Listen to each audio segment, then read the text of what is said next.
These are five things that Dimitrov did against Alcaraz to beat him yesterday again in the semifinal of the Miami tournament in 2024. And I think that those 5 points that I'm going to talk about, we all can learn something about it. Okay, let's go to the first one. And I talked about this before in another video where I talk about Alcaraz and Dimitrov playing. I think that one of the biggest weapons that Dimitrov has that not many other, all the players in the tour have it, but not all the players in the tour, or probably not any other player in the tour has it better than him, which is a slice. Alcaraz, he has a really hard time dealing with Dimitrov's slice. Now, we have to put this in consideration. Dimitrov's slice has always been good, and the guy has been hitting that stroke for almost or around 15 years or more playing the professionals.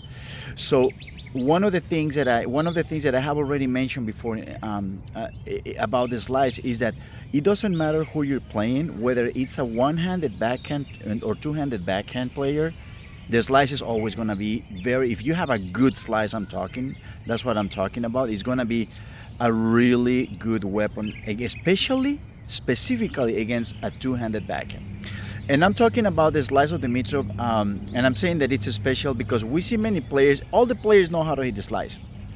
Now, only one player knows how to hit the slice the way Dimitrov does, and that's Dimitrov. That's that.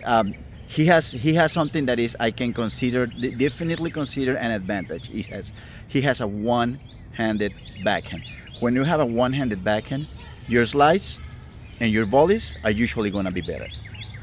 That's what story tells you.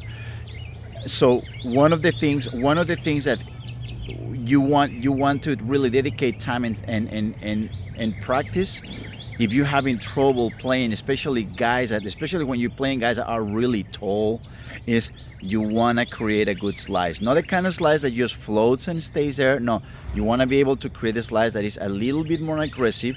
You can hit the floating slice that is going to go deep, but you want to be able to hit a slice that is more aggressive, being flat, and if it's above the level of the net, the slice that is aggressive, the one that you can actually hit pretty hard. And if you learn that slice, you're going to notice that kind of slice doesn't just stay down. It's the way it's hit, it's underneath and across, so that ball stays low and curves. That's why it makes it so difficult for two-handed backhand players, and especially if you're playing a tall guy. Point number 2 is Dimitrov is not waiting until he makes a shot that is really hurting Carlos to come forward. He's not waiting for that ball that is just floating and staying in the middle of the court. No, he makes a good shot. He sees that Alcaraz is off balance and move him wide, even if he's coming late to the net. That is a key. He's daring to do another thing that no other player on the tour does. Alcaraz will probably do it every now and then. I'm not surprised that the only guy that really does this is a veteran. It's a guy that grew up and has an attraction to the net, moving forward, kind of like Federer. I think the mentality and the strokes of Dimitrov are very much based on what he learned from Federer. So whenever they will rally, if Dimitrov will hit a wide shot and he pulls Alcaraz, far from the center of the court, and he sees he's mostly looking at Alcaraz. He sees his shots, and right away he says, "That's a good shot. I'm gonna get him off balance." Then he looks at Carlos, and he sees him off balance, rushing towards that shot, and he says, "I'm moving forward." Even if he's coming late, even if he's thinking, "I'm probably gonna make that ball by the service line," but usually what the rest, all of them, pretty much the rest of the players of the tour, what they do is they make the good shot, but I'm too far. I'm not close to the net, so I'm just gonna start over. If he gets to the ball, they hit the ball back deep, and you start a point again. Someone that goes through that a lot is Medvedev. Plenty of times he makes a good shot, moves the guy off, gets a guy off balance. He could easily move forward, but he stays back. What happens?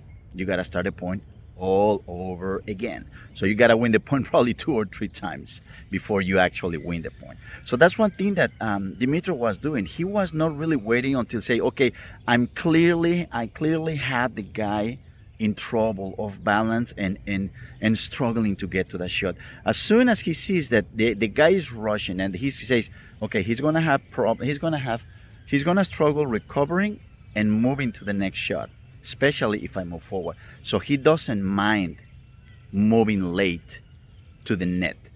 Now, of course, it's easier said than done. Why? Because where you're gonna find the people that are really good at volleying, the good volleyers, they can volley from the service line. That's where you see the guys that are really good volleyers. Dimitrov can. The rest of the guys on the tour, I don't know how many of they can. Probably just a handful. I would say probably 2 or 3, if probably not even that. But he's got the quality and the skills to volley from the service line. That's why he does it. Point number 3. You know that if you're a boxer and you have a fight against a guy that is like 15 years younger than you, you know you're not gonna get on the ring and go punch by punch against this kid for 12 or 15 rounds. You're just gonna go out there, and if we're talking about if it was boxing, you're probably gonna say, you know what, I'm gonna go out there just throwing punches for 2 or 3 rounds, just non-stop. And if I can connect, good. And if I can't, that's it. Well, it's the same thing in tennis. As these guys as the players get older, they know they have to shorten the points. So Dimitrov is not rallying. The guy. I was wondering. It's amazing. I wish we would see him playing like this against everyone in the tour. Not only against Alcaraz. But it's difficult to do it because you have to have a perfect timing. You have to have very good timing to hit the ball on the right so many times, and not just hitting the ball. Like, you're really putting power and your body into the shot. So he goes out there and says, you know what? I'm just gonna have to swing away. That's my only chance against this guy. I'm not gonna rally, and I have no chance. The more the point extends, it's much more. It's me, the one that is going to have the smaller chance of winning the point. So that's one thing that when you're growing older, you have to learn. You better improve. You start learning to hit the ball on the rise. Start learning playing closer to the service line, because you're going to have to shorten the points. And if you want to improve it even more, start becoming much better at slicing and start becoming much better at volleying as well. Point number 4, and this is so important, especially for you young people out there, is not how hard you can hit the ball. Dimitrov, he doesn't hit the ball like as hard as many of the other guys on the tour. His backhand is the second fastest backhand in the tour. I didn't know that. But the truth is that power is not his strength. Is the placement. That's what made Federer the best server. The guy, he couldn't hit the serve like Sam Querrey or Isner. He didn't have that power, and he didn't want it. You don't need it. What you have to learn is you have to be able to develop your strokes so you can pinpoint and use the whole geography of the court.